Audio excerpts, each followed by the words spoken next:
शेतकऱ्यांची मुलगी आहेस, मग पत्रकारिता आणि आता हे सगळं इमेज बिल्डिंग.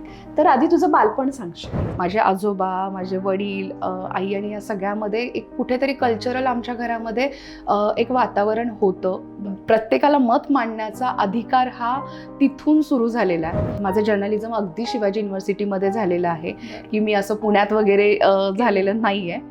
पण तिथून पुढचा जो काही प्रवास होता, सकाळपासूनची सुरुवात आहे माझी सकाळ माध्यम समूहाबरोबरची, इलेक्ट्रॉनिक मीडिया आणि अशी सगळी. हा किती धाडसी निर्णय त्यावेळी तुला वाटला आणि मनात काय विचार होते? खरं सांगू त्यावेळेस धाडसी वगैरे असा विचार मला अजिबात वाटला नाही. मला करायचंय इतकं माहीत होतं. महिला इमेज बिल्डर्स ज्या आहेत त्या खूप कमी आहेत किंवा नाहीच आहे. तू पहिली आहे महाराष्ट्रातली.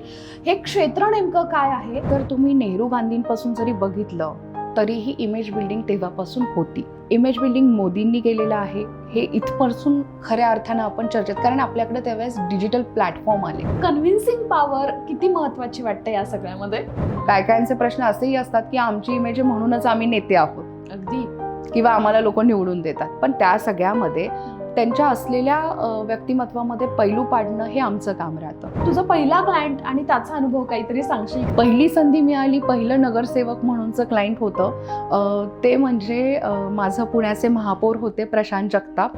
आणि कदाचित ती संधी मिळाली नसती, कारण ती संधी खूप मोठ्या कॅनव्हासची होती, तर तो कॉन्फिडन्स मला आला नसता. पण आता पुढे 2-3 वर्ष निवडणुका नाहीयेत, हो. पण आता ते संपलंय, तर तो कसा काळ होता तुझा? 19च्या निवडणुकीला असं वाटलं तयारी आणि हंगाम आहे, सीझन आहे वगैरे, खूप प्रेशर आहे. पण आताच्या विधानसभा लोकसभेला ते अजिबात वाटलं नाही. मुली किंवा मुलं या क्षेत्राकडे बघतायत, एक वेगळं दार उघड होतंय त्यांच्यासाठी. तू त्यांना काय सल्ला देशील? मी तर असं म्हणते की राजकारणात पण आणि राजकारण्यांसाठी काम करणारं आमचं क्षेत्र आहे, त्या दोन्हीकडेही महिलांना खूप संधी आहेत. मला तुझ्याशी बोलताना झेंडा सिनेमा आठवला आणि त्यातला एक सीन आठवला.